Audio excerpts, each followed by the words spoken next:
So in this graph, you have a graph called 3 to the power of x already drawn out for you. Rectangles is described to you as each of the widths are 1 over n. So you will see that all your rectangles here has got that same width. It's all 1 over n. Let's show the total area of your rectangles is given by this particular formula. Okay, I'm going to start that question straight away. Let's start with part 1. Oh, sorry, part 2. I skipped part 1. Every rectangle has the same width. So I am just going to take the width and put it outside.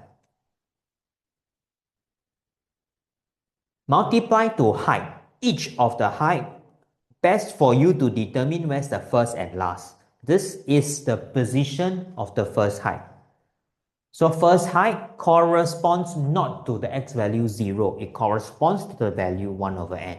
Okay, I will indicate on my diagram to avoid mistakes. This is my first height.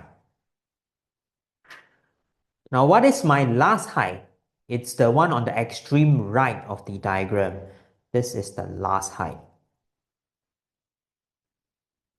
corresponding to the value 1.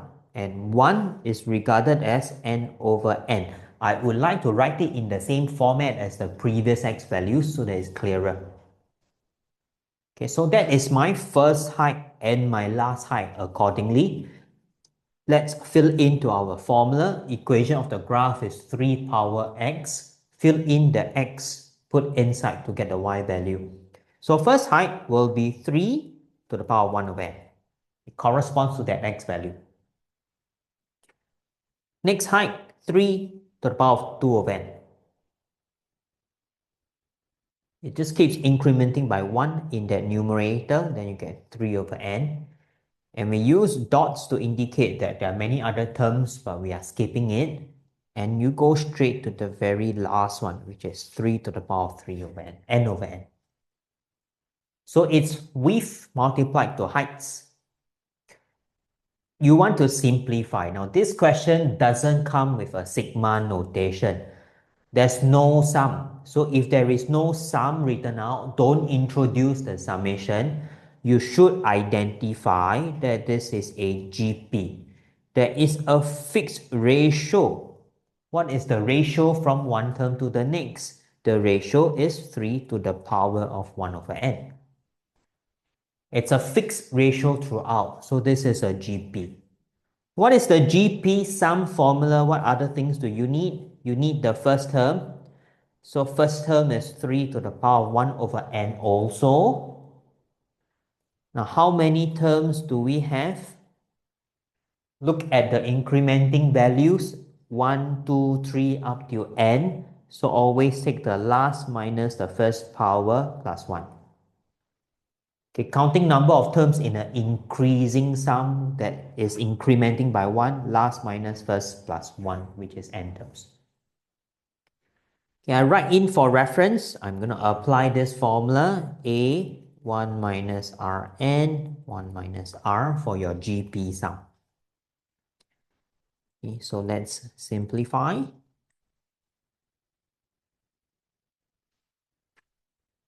A 1 minus your Rn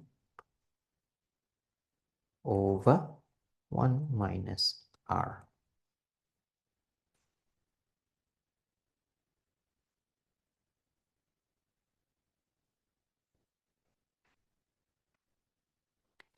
Okay, let me simplify the numerator first. This yellow colored part is effectively 1 minus 3. Okay, 3 to the power of this is 3 to the power of 1.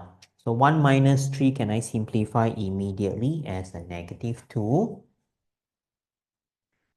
Denominator we get n. 1 minus 3 to the power of 1 of n. And comparing with the given one here, the difference is the negative and the direction of the signs below. So we can just multiply minus 1 to the top and bottom to simplify to get it to a show.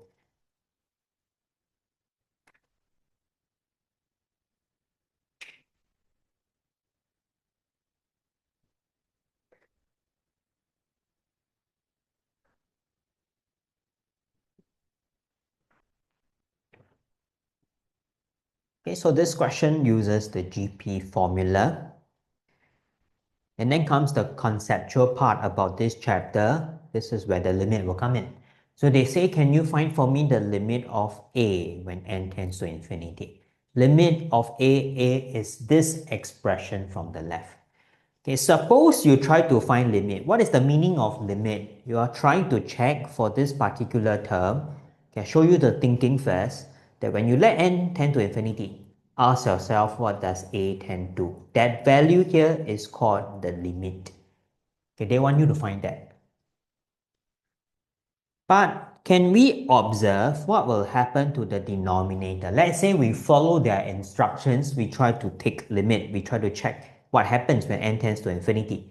You will see that in this denominator, what will happen to 1 over n? 1 over n becomes 0. Okay, every time n is in the denominator, that term will become 0. So what will happen to 3 power 1 over n minus 1? Okay, I'm trying to investigate what happens to the denominator.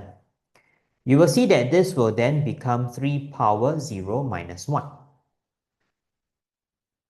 Okay, firstly, that is because the 1 over n becomes 0. So this is actually 1 minus 1, which is 0. Meaning, if you do try to take limit, you will get denominator to be 0, which means that this is undefined. You will not be able to simplify this particular term. I cannot have a fraction to have the denominator to be 0. So remember what is then the concept. Let's now solve part 3. They are looking for limit n tend to infinity of a. Okay, remember what I told you in the last segment, the previous page. You want to find limit, you change to integration. Okay, limit for rectangles become integration. So I don't know how to find this limit, but I know I can convert it to integration of area under the graph. What will be the limits for this integration? I mentioned just now that it's based on where the rectangles occupy. Let's check where did the rectangles occupy. The extreme left position, 0. The extreme right position is at 1. So when I integrate, it should be from 0 to 1. Fill in the values of x that your rectangles occupy. So we integrate 0 to 1 of this particular term. And how do we integrate this? I need to recall with you together on the formula. If you integrate exponential, I'm writing out the formula that you should recall. Integrate exponential, you need to have f prime x as a coefficient. The difference with integrating a power fx, if it's not an e, if it's an a, the difference is you need an extra ln a to appear. Okay, you need this ln a to appear so that you can do the integration and then you get a to the power of fx.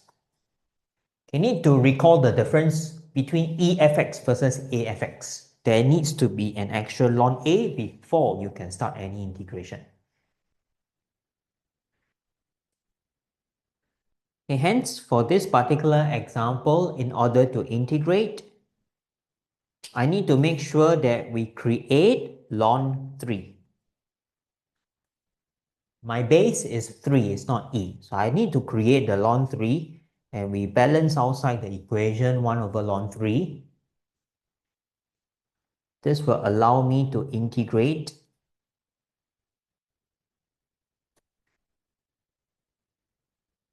the integrated term will just be your a power fx going from 0 to 1.